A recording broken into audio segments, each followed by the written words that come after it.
네, 반갑습니다. 예, 일주일이 너무 빨리 지나가는 것 같아요.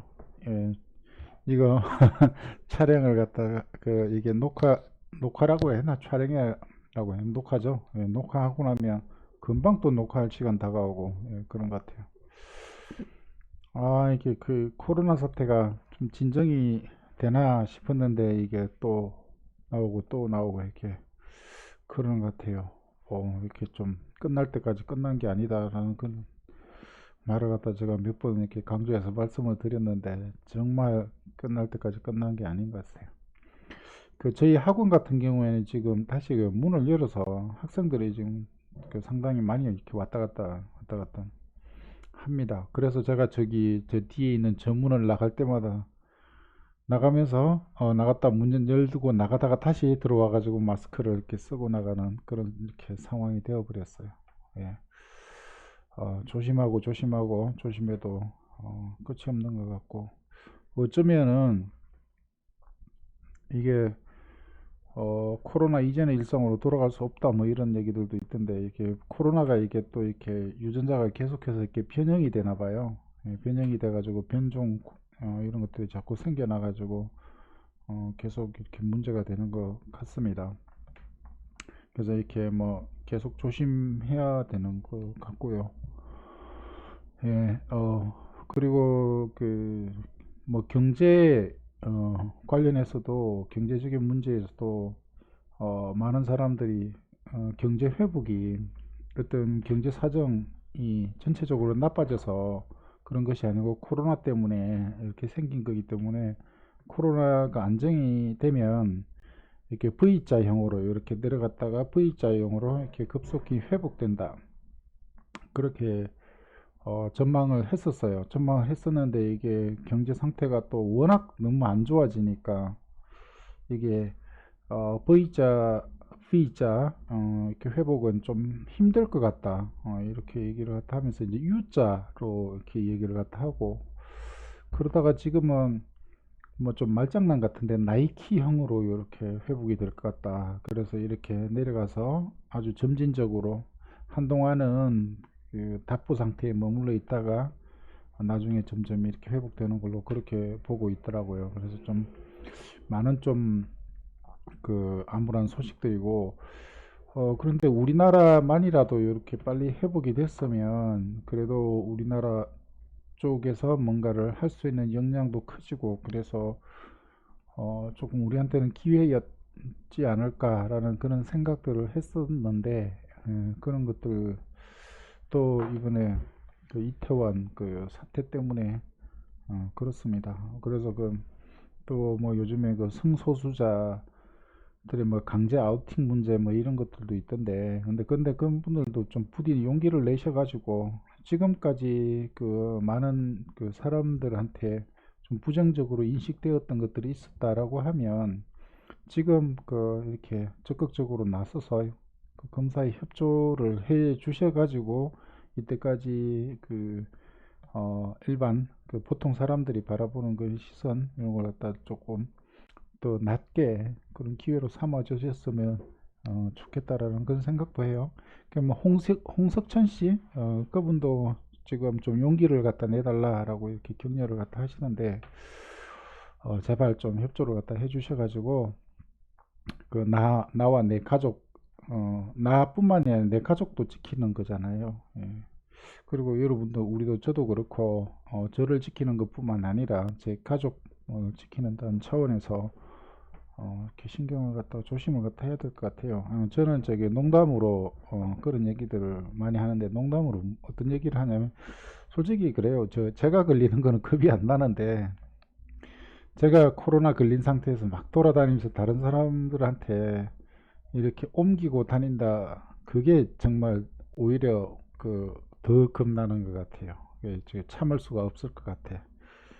그래서 조금 더 조심해야 되겠다. 그런 생각도 들고. 그래서 더더욱 더 마스크를 열심히 이렇게 챙겨가지고 다니려고.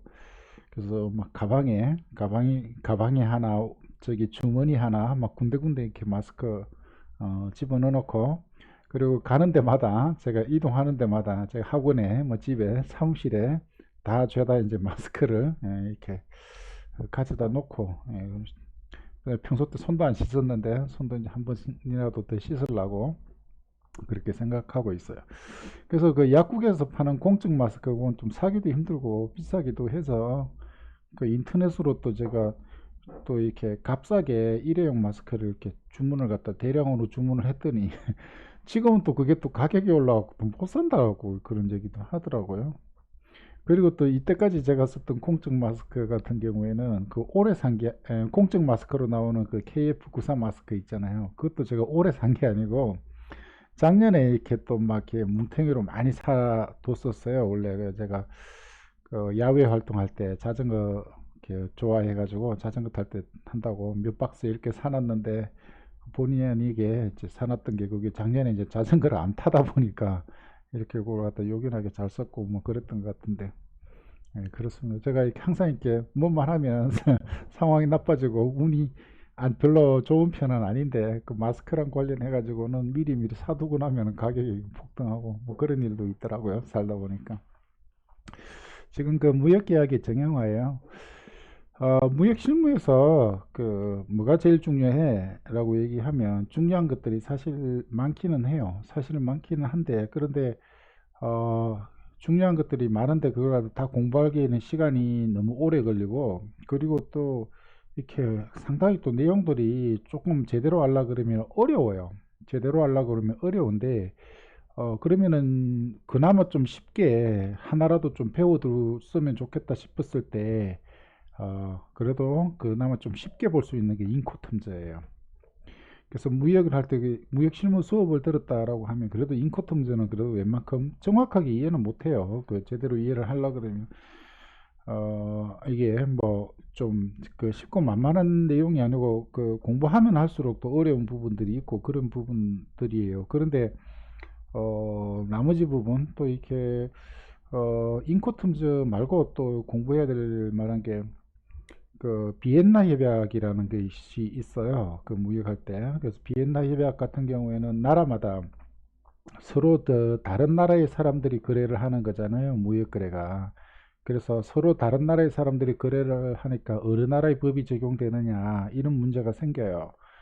그런 문제가 생기니까 거기에 대해서 그 뭐 어느 나라의 법이 적용될지는 그 계약서에다가 적고 계약에서 합의를 보면 되기는 하는데 그게 계약할 때 쉽지 않아요. 서로 자기네 나라 법으로 나중에 문제 생겼을 때 문제를 해결하려고 하기 때문에 그래서 이제 그 유엔 그 국제 상거래법위원회에서 그 비엔나 협약이라는 걸 갖다 안을 내고 작년에 제가 이렇게 봤을 때 북한이 지금 100번째 이렇게 가입을 갖다 했고요. 대부분 나라들은 대부분의 무역에 그 큰 비중을 차지하고 있는 나라들은 그 비엔나 협약에 거의 가입을 했다 이렇게 보시면 돼요. 인도 같은 몇 개 나라는 그래서 비엔나 협약을 공부해 둘 필요도 있고 근데 비엔나 협약의 내용이 좀 더 어려워요. 더 어렵고 그래서 어, 이렇게 좀 이렇게 깊이 있게 다룰 수 있는 그런 상황도 아니고 그래서 그나마 그래도 좀 쉽게 접근할 수 있는 게 인코텀즈다 정형거래 조건이다 그런 생각이 들어서 정형거래 조건을 갖다 조금 길게 이렇게 보고 있어요.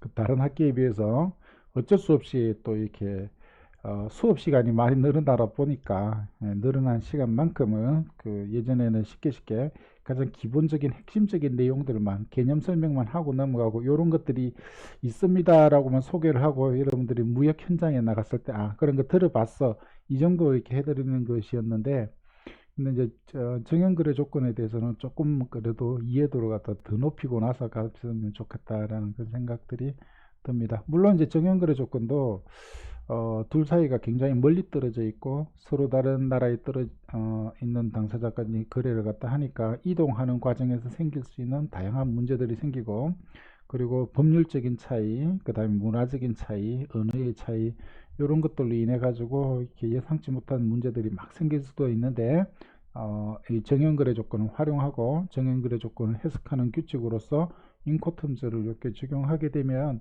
많은 불확실성을 제기할 수 있다라는 거예요. 근데 여러 번 제가 말씀드렸듯이 인코텀즈에서 제거할 수 있는 불확실성은 어디서부터 어디까지? 물품이 매도인으로부터 매수인까지 전달될 때까지 불확실성을 많이 제거해 준다라는 거예요. 그런데 그것이 아니라 계약이 성립했을 때부터 계약이 끝낼 때까지, 그 다음에 계약 불이행이 있었을 때 관련된 문제들을 어떻게 해결할 것인가에 대한 기준은 각 나라의 그 계약에 관련된 법들이 있겠지만, 지금은 비엔나 협약이 이렇게 발효를 했으니까 비엔나 협약이 그런 것들에 대한 어떤 기준을 제시하고 있다, 이렇게 보시면 됩니다. 그래서 지금 정형거래 조건을 일단은 뒤로 쭉 넘어가면 어디까지를 봤냐면, 쭉 가봅시다. 정형거래 조건을 제가 보니까 어, 그 11가지 정형거래 조건을 대충 이렇게 설명을 해드렸어요. 이게 11가지 정형거래 조건을 대충 이렇게 설명을 갖다 했다라는 거예요. 그래서 규칙별로 이렇게 쭉 있는데 이걸 갖다 한 번 더 이렇게 살펴보고 이렇게 넘어가면 좋겠다라는 생각이 들고, 그리고 이게 파워포인트 파일이 끝나면 요거 끝나면 제가 그 인코텀즈 원문 있잖아요. 원문 그걸 갖다가 보면서 제가 설명을 갖다 더 드리도록 할게요. 그래서 원문으로 나와 있는 그 인코텀즈 뭐랄까 서문, 그 다음에 인코텀즈 또 정형거래 조건을 해석하는 규칙이 조문이 A1조부터 A10조, B1조부터 B10조가 있거든요. 그거 이외에 또 조문을 좀 더 이해를 갖다 할 수 있게끔 그런 조문들이 시작하기 전에 설명문이 나와요. explanatory note, 설명문이 나오는데 설명문 이런 것들도 살펴보고 그래야지만 정형거래 조건을 정확하게 잘 이해하고 잘 활용할 수 있다 라고 말씀드릴 수 있을 것 같아요. 여러분들이 몇 분이나 제가 정형거래 조건 11가지 규칙에 대해서 영상을 제가 아니고 이제 다른 분이 주도를 해서 그 영상을 갖다 만드는 게 있어요. 눈먼카고라고. 그거는 이제 무역을 갖다 하다 보면 그 많은 분야들이 그 관여를 갖다 하는 거예요. 매매계약이 성립하는 거랑 매매계약의 성립과 이행하고 관련된 부분들은 우리가 지금 공부하는 정형거래 조건 해석에 관한 규칙하고 비엔나 협약이 굉장히 중요하고요. 그 부분을 갖다가 무역계약론이라고 얘기를 갖다 하고, 그리고 계약이 성립되게 되면 계약이 이행을 해야 되잖아요. 계약을 이행하기 위해서는 돈을 주고 받아야 돼요. 그런 것들이 이제 대금 결제론에서 다루는 그런 부분들이고, 그 다음에 또 이렇게 물건이 이동을 갖다 해야 되죠. 이동을 갖다 해야 되는데 이동과 관련되어 있는 게 운송론, 무역 운송론에 관련된 내용이고요. 그 다음에 운송을 하다 보면 멸실이나 훼손이라든지 이런 것들이 생길 수가 있잖아요. 그랬을 때를 대비해서 해서 보험을 드는데, 그 보험하고 관련되어 있는 게 무역보험론에 해당됩니다. 자, 그래서 제가 이렇게 말씀드린 눈먼카고라는 그런 그 채널은 다른 부분이 아니고 무역 운송론에 관련된 내용들만 이렇게, 그분이 한 30년간 그 운송업의 분야에 이렇게 종사를 갖다 하셨대요. 그래서 그 이제 운송업자들 입장에서도 인코텀즈를 알아야 되기 때문에 인코텀즈를 11가지 규칙을 이렇게 촬영을 해서 같이 영상을 갖다 올렸는데, 제가 저번 주인가 저저번 주인가 안내해 드릴 때 영상이 11가지 돼 있어요 라고 얘기했는데, 그때는 11가지가 다 안 돼 있었나 봐요. 그 뒤에 한 2개 정도 이렇게 찍어서 올려놨습니다. 자, 그래서 그 눈먼카고 이렇게 검색을 하셔가지고 거기 가서 이렇게 보시고, 거기 가면은 그 무역 운송에 관련된 거 그런 것들은 이렇게 영상을 이렇게 차곡차곡 이렇게 만들어 놓고 있는데, 제 개인적으로는 제가 주제를 선정하는 것이 아니고 그분이 주로 주제를 선정을 많이 해가지고 준비를 하시니까 모르겠어요. 저랑 이제 의견 차이가 있는데, 뭐 그분 나름대로 중요도를 갖다 따져가지고 이렇게 영상을 이렇게 만들고 그런데, 보면은 상당히 도움이 되는 그런 내용들도 많고요. 좀그 상대적으로 도움이 덜 되는 내용들도 있고 그런 것 같아요. 그거는 이제 인코텀즈랑 관련해 가지고 그 영상을 갖다가 보시면은 도움되는 게 꽤 있을 거고요. 그 다음에 여러분들이 실제 무역 현장에 갔을 때 그때는 그 채널에 들어가 가지고 그 영상 나와 있는 것을 한번 이렇게 쭉 몰아서 보시면 그 해운하고 관련돼 있는 해운 물류랑 관련돼 있는 내용들, 그 뭐 기본적인 뭐 일이 어떻게 되돌아가는가 이런 것도 공부를 하실 수가 있고, 그 다음에 그것보다 더 중요한 거는 그 나중에 문제가 안 생기게끔 어떻게 리스크를 관리하느냐, 해운 물류랑 관련해서 그런 것들을 볼 수가 있을 겁니다. 자, 그래서 어디라고요? 그 눈먼카고, 눈먼카고. 제가 제가 어렸을 때 맞지? 어렸을 때 맞지? 그 제가 이제 교생 실습 갔을 때, 교생 실습 갔을 때가 어렸을 때죠. 교생 실습 갔을 때가 또 30살 넘어서 갔구나. 다른 친구들하고 좀 다르게. 갔는데, 어, 다른 그 교생들이, 저는 이렇게 학교가 좀 특이해가지고, 그 교생 실습을 초등학교, 중학교 이렇게 다 갔어요. 초등학교, 중학교, 고등학교도 잠깐 가고.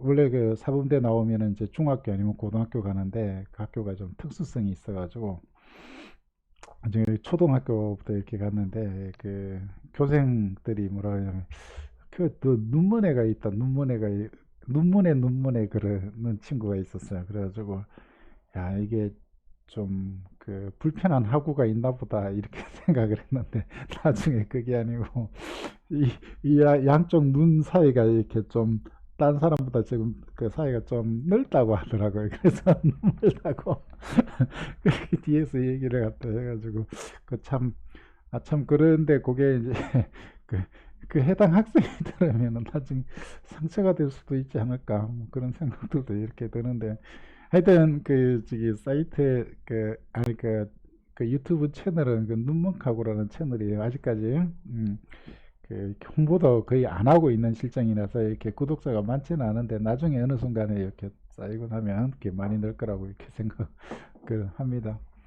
여기도 이렇게 많이 저기 애청을 해주시고, 그 다음에 여기 제가 이렇게 여러분들 때문에 강제적으로 이렇게 채널을 개설을 했지만, 여기다가 그 무역 전반에 관련돼서 제가 웬만하면 모든 내용들을 갖다 다 올려놓을 거고, 무역하고 관련돼 가지고 뭐 어렵거나 뭐 이렇게 궁금해할 만한 내용들 위주로 이렇게 쭉 올려놔요. 너무 기본적인 내용들, 뭐 옆에 그 옆 동료한테 물어본다든지, 아니면 뭐 업계 종사자한테 딴 데 이렇게 아는 지인한테 뭐 전화를 걸어서 알 수 있는 그런 내용들은, 뭐 그런 아주 쉬운 내용들은 뭐 어디서거나 정보를 갖다 얻을 수가 있으니까, 그런 것들보다는 일단은 저는 그 여기저기 가서 물어보더라도 좀 그 답을 갖다 못 내려주지만 많이 문제가 생길 수 있는 그런 것들 위주로 영상을 이렇게 만들어서 이렇게 올려놓아 볼까 이런 생각. 그래서 실질적으로 무역 거래를 하는 사람들한테 도움이 되는 영상들을 좀 만들어 볼까, 그런 생각들을 좀 하고 있어요. 그래요. 그 뭐더라, 그 사람이 살 때, 그 사람이 이렇게 살아갈 때 어땠을 때 행복감을 갖다 느끼느냐, 뭐 이렇게 얘기를 했을 때, 그 혹시 그 에리 프롬이라는 그런 이렇게 철학자, 들어보셨는지 모르겠는데, 그 어떻게 보면은 가장 인기 있는 그 철학자일 거예요. 철학을 갖다 하는 사람은 그렇게 막 말을 어렵게 하고 막 듣기 어려웠고 막 그래서 좀, 근데 그분이 쓴 책이 아마 그 가장 많이 팔렸을 거예요. 베스트셀러로.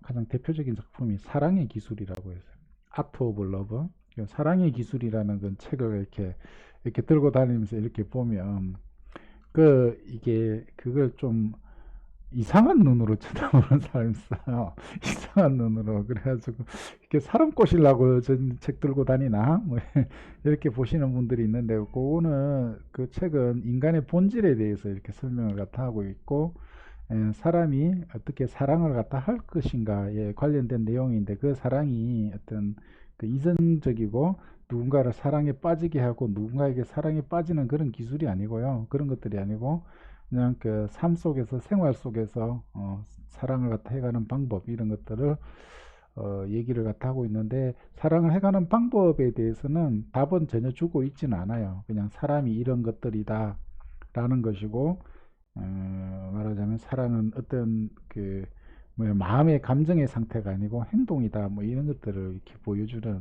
그런 책입니다. 그래서 인간이 무엇이고 사람의 마음이었던 거고 뭐 이런 거랑 관련돼 있는 책이죠. 그 다음에 그거 이외에 또 뭐 자유로의 도피 이런 책들도 있고요. 그런 것들이 다 이렇게 베스트셀러 작품으로 이렇게 전 세계적으로 이렇게 많이 팔리고 많이 읽히는 책이에요. 물론 우리나라에서 나와 있는 그 번역이 좀 제가 화딱지가 날 정도로 이렇게 번역이 좀 번역자한테는 좀 죄송한 말씀이지만 그래서 제가 다시 원서로 사서 읽었던 뭐 그런 책입니다. 뭐, 뭐 그분이 이제 했던 얘기 중에 이제 사람이 어땠을 때 행복을 느끼느냐 했을 때 다른 사람한테 그 만족감을 느꼈을 때 그때도 굉장히 행복감을 갖다 느낀다. 뭐 그래서 뭐 이런 것 같아요. 부모님들이 자식들 맛있게 먹는 거 이렇게 보면 행복감을 느낀다든가 뭐 그런 것들을 이제 사회적인 관점으로 이렇게 좀 넓게 이렇게 봤을 때 많은 사람들한테 도움이 되는 거 그런 것들도 이렇게 만족감을 느낀답니다. 근데 이제 또 이렇게 사람이 삐뚤어지면 그런 것들이 아니고 이제 관심을 갖다가 받으려고 해서 뭔가 좀 자극적인 또 이렇게 모날라고 하고 티날라고 하고 뭐 그런 식으로서 관심을 받으면서 이렇게 만족을 느끼는 사람들도 있다라고 이렇게 합니다. 어찌됐든 그래도 저 다른 거는 못하더라도 우리나라 무역을 갖다 해서 먹고 사는 나라니까 무역을 갖다 할 때 그래도 좀 애로사항을 제가 조금이라도 들어드릴 수 있는 게 뭐가 있을까 이걸 갖다 고민을 해서 유튜브 영상은 공짜잖아요. 그래서 이렇게 꼭 알아야 되겠다 싶은 그런 내용들을 갖다 좀 만들어서 좀 올려볼까. 그래서 10분짜리, 15분짜리 영상이라도 매주 하나씩이라도 한번 해볼까 그런 마음의 생각을 갖다 해요. 근데 그런 생각은 해놓고 실제로 실행은 그렇게 안 옮겨지는 그렇습니다. 자, 눈만 하고 거기 들어가가지고 그 구독하시고 살펴보시면 되고 지금 좀 부담되시면 그 뭐 나중에 혹시라도 여러분들이 그 실무에 나가게 되면 해운 쪽으로도 일을 갖다 해야 돼요. 그래서 물건 갖다 뭐 수출입 업체 가면 해야 되고 아니면 또 해운 업계 쪽으로 나가더라도 이렇게 그쪽을 공부를 갖다 해두면 좋으니까 가서 보시면 나중에라도 가서 보시면 좋을 것 같습니다. 자, 저번 시간에 어디까지 했냐면 여기에 나와 있는 그 11가지 정형거래 조건을 간단하게 제가 설명을 갖다 해드렸는데 이거는 뭐든지 그래요. 뭐 제 개인적이긴 하지만 여러분들은 어떨지 모르지만 저는 그래요. 절대로 그 10번 한 100번 보지 않으면 기억을 갖다 못해요. 예, 진짜 뭐 10번 만에 기억하고 뭐 이런 거 없어요. 이런 거 없고 100번 안 보면은 까먹더라고요. 100% 이렇게 까먹더라고요. 그래서 계속 반복하고 반복. 그런데 여러분들한테 이거 반드시 알아두세요라고 하면 여러분들이 와서 또 이렇게 반복을 갖다 잘 안 하거든. 그래가지고 반복.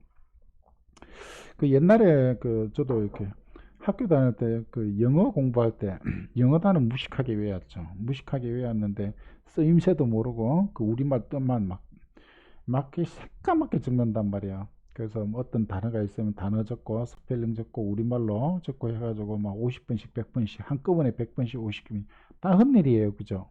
그렇게 아니고 한 번 적고 한 번 그 하고 나서 덮어놓고 그 다음날 또 한 번 하고 그 다음날 또 한 번 하고 그런 식으로 반복을 해야 머릿속에 들어가지 절대 안 되더라고. 물론 들어지면서 이렇게 그 학생 여러분들이 그 니만 그렇지 나는 그 저기 한 10분만 봐도 돼 그러신 분들도 있을 거라 그 생각이 들긴 한데 그래도 제가 이렇게 10번을 안 하잖아요. 그죠? 그런데 이제 반복은 여러분 해드려야 된다. 자, 그래서 그 정형거래 조건을 요 11가지 중에 하나를 이렇게 선택해서 씁니다. 정형거래 조건 11개 중에서 한 개 선택. 자, 선택해서 쓰는데 그 11가지 중에서 뭘 선택해서 쓰느냐 라고 하면 각자 사정에 맞는 걸 선택해서 쓰면 되는 거예요. 그래서 여기 EXW로부터 DDP로 이렇게 쭉 가면서 매도인이 해야 될 것들이 많아져요. 자, 그 반대로 EXW에서 이렇게 DDP까지 이렇게 쭉 오다 보면 그러면 매도인이 해야 될 것들이 많으면 매수인이 뭐라고요? 해야 될 것들이 적어져요. 아시겠죠? 그렇게 되는데 대신에 이렇게 매도인이 해야 될 것들이 많으면 많아질수록 매도인이 매수인에게 청구하는 돈이 많이 많아진다라는 거예요. 왜? 그 운송해야 되고 보험도 해야 되고 뭐 이런 식으로 매도인이 많이 하다 보면 뭐라고요? 운송료나 보험료를 어떻게 하는 거예요?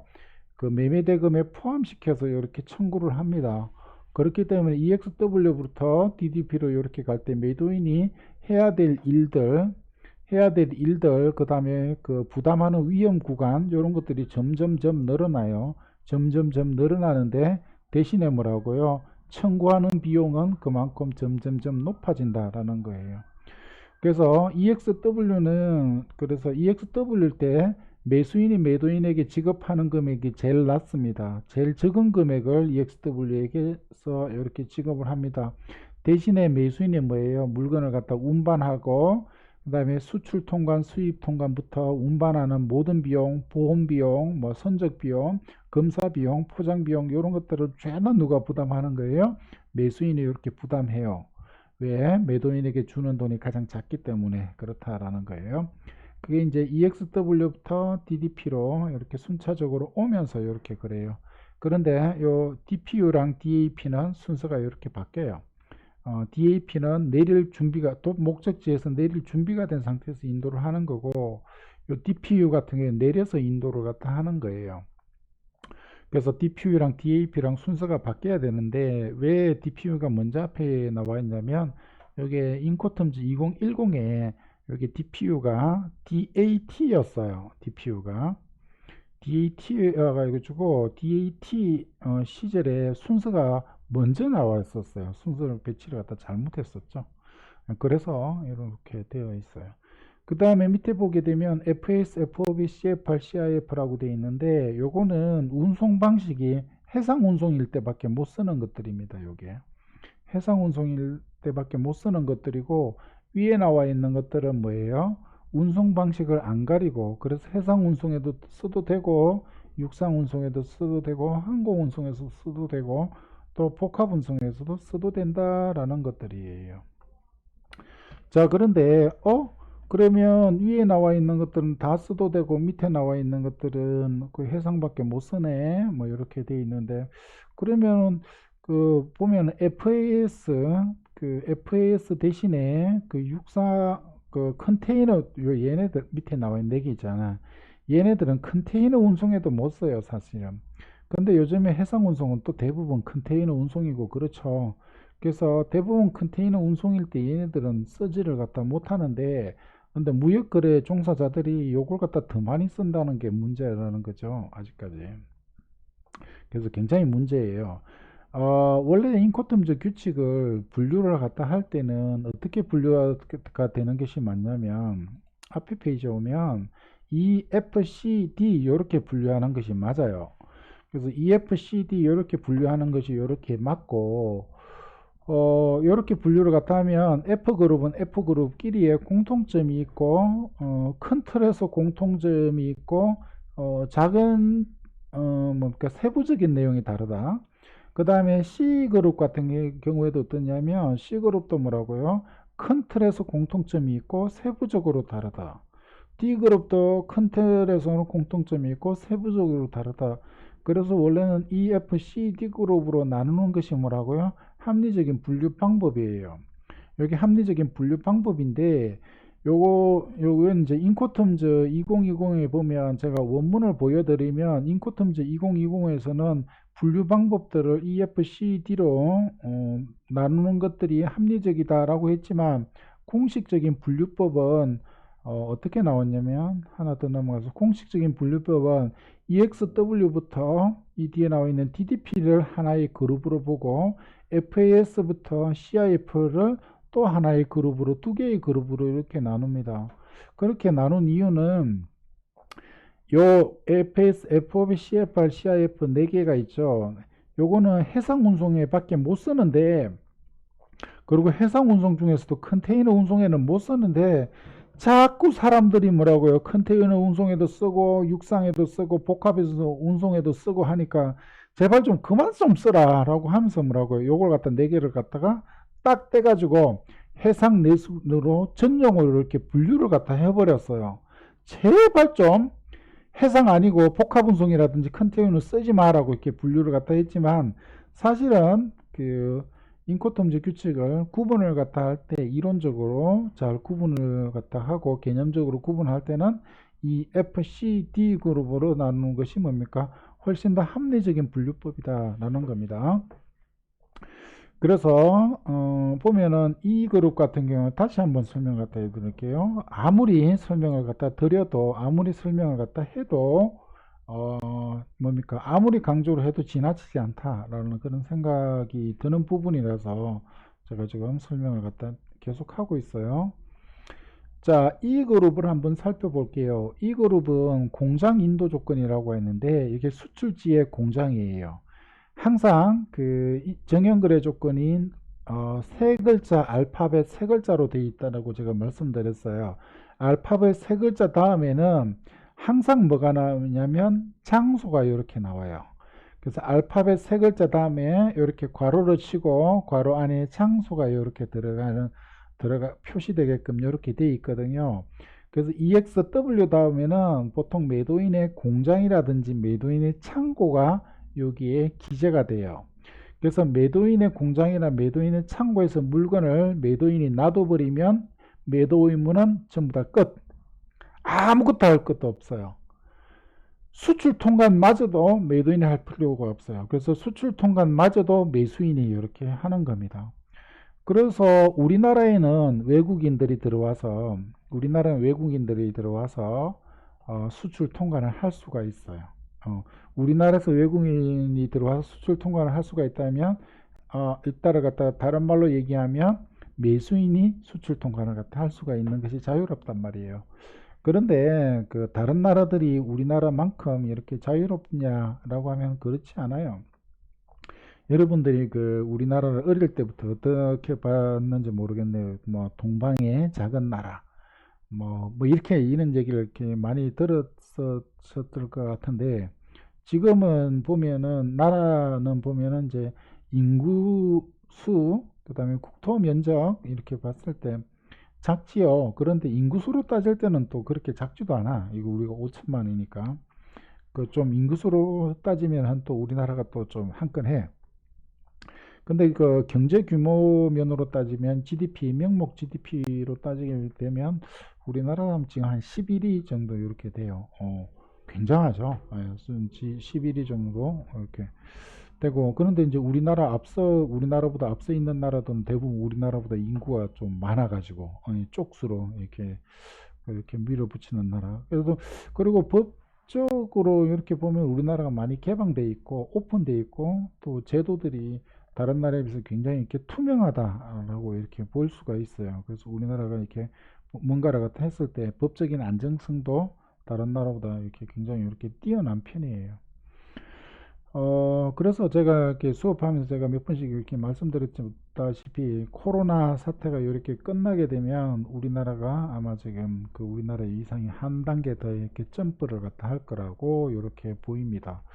그래서 여러분들이 언제 어느 시점에 경제 활동을 시작하게 될지는 모르겠는데 당장 경기가 좋아지는 않더라도 한 1년 뒤에는 우리나라는 다른 나라보다 이렇게 회복 속도가 이렇게 빠를 걸로 이렇게 예측이 되고 있고, 여러분들도 그 경제면 신문 기사 이렇게 보면 G20에서 우리나라 경제 성장률이 가장 높은 그룹에 속해요. 가장 높은 그룹에 속한데 G20 중에서도 우리나라보다 좀 빨리 발전하는 나라가 중국과 인도네시아 뭐 이렇게 보는 것 같더라고요. 그래서 최상위권. 근데 중국과 인도네시아는 우리나라랑 비교를 할 수 있는 그런 상황이 아니에요. 그래서 그런 나라들은 개발도상에 있는 나라이기 때문에 개발도상에 있는 나라들은 경제 성장률이 굉장히 이렇게 높습니다. 일단 개발하려는 의지만 있게 되면. 근데 이제 어느 정도 개발이 되는 디벨롭트, 그러니까는 이렇게 선진국이라고 분류되는 나라는 개발 자체가 완성이 됐다는 뜻이거든요. 그렇기 때문에 성장 자체가 더 이상 이루어지는 기에는 굉장히 어려운 여건이기는 합니다. 더군다나 우리나라가 자본도 없고 뭐 가진 게 한 쥐뿔도 없어요. 가진 게 쥐뿔도 없어가지고, 그래서 미국이라든지 뭐 이런 나라 보면 굉장히 이렇게 부럽죠. 그 중국이라든지 이런 경제적인 메리트가 우리랑 비교할 수 없을 정도로 부럽죠.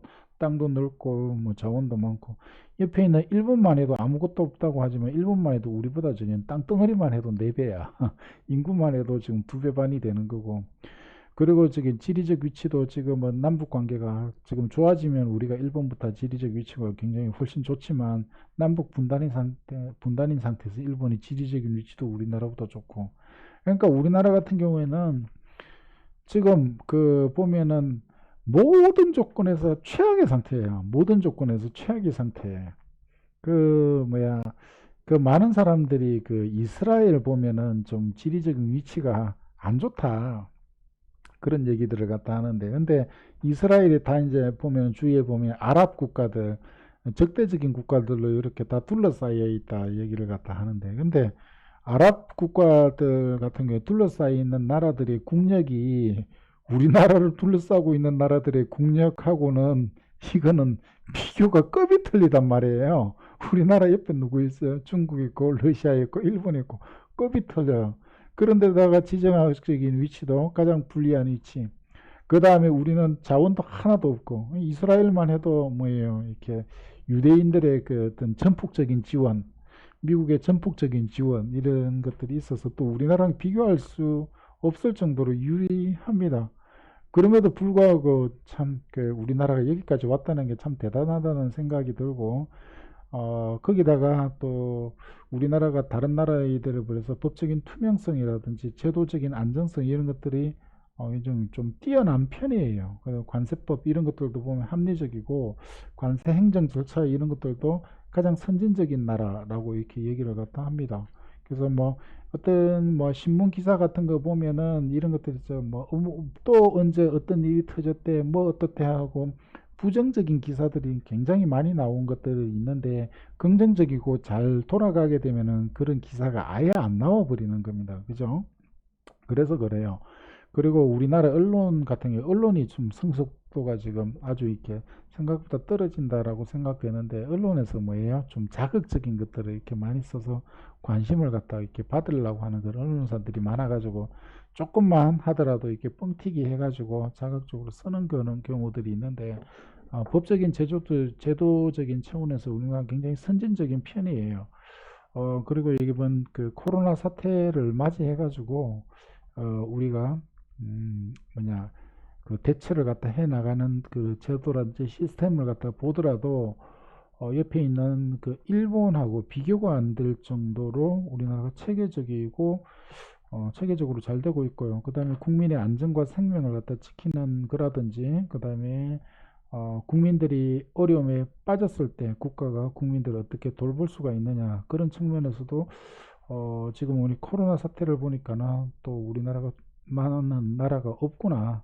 그 다음에 이제 의료 보장이라든지 사회 보장이라든지 그런 것들도 북유럽에 있는 나라들 몇 개 빼고는 우리나라만한 나라가 없는 것 같아요. 예, 여기저기 외국에 생활하시고 들어오신 분들 얘기를 갖다가 들어보면 그래서 그 우리가 발전되어 있다는 거 우리만 몰랐다라는 그런 얘기들 있죠. 그래서 그거 항상 그 갖다가 또 강조를 갖다 안 돼라고 하는 것들이 주로 유튜브에도 그렇게 얘기를 하는 그 활동하는 사람들이 많은가 봐요. 그래서 또 일본 식민지 지배를 갖다 정당화하는 그런 어떤 쓰레기 같은 사상을 갖고 있는 그걸 전파를 갖다 하고 있고 그걸 갖다가 좀 자극적으로 이렇게 퍼뜨려 가지고 조회수를 갖다 높여서 장사를 하는 그런 사람들이 많은 것 같은데 왜 사나 싶기도 하고 그렇게 해서 돈을 갖다 벌어서 먹고 살아가지고 행복하십니까? 라고 그 묻고 싶기도 하고 그리고 또 그런 것들 그런 사람들한테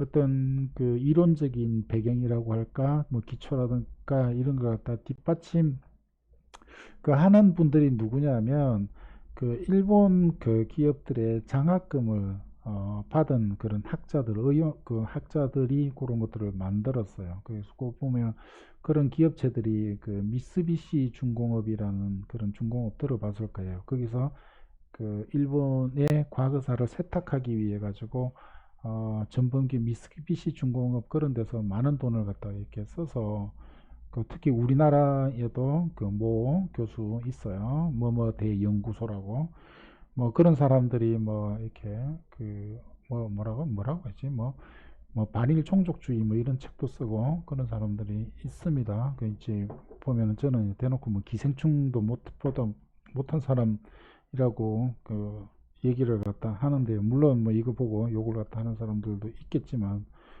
그래요. 그렇게 돈 받아가지고 그 역사를 갖다 세탁하는 뭐 그런 일들을 갖다 하고 그런 것들을 갖다가 막 해가지고 우리나라는 이것밖에 안 돼. 뭐 이렇게 그래서 일본이 작년에 우리나라한테 뭐라고요? 경제전쟁을 이렇게 걸어왔을 때 우리는 안 되니까 일본한테 대놓고 항복을 해야 돼.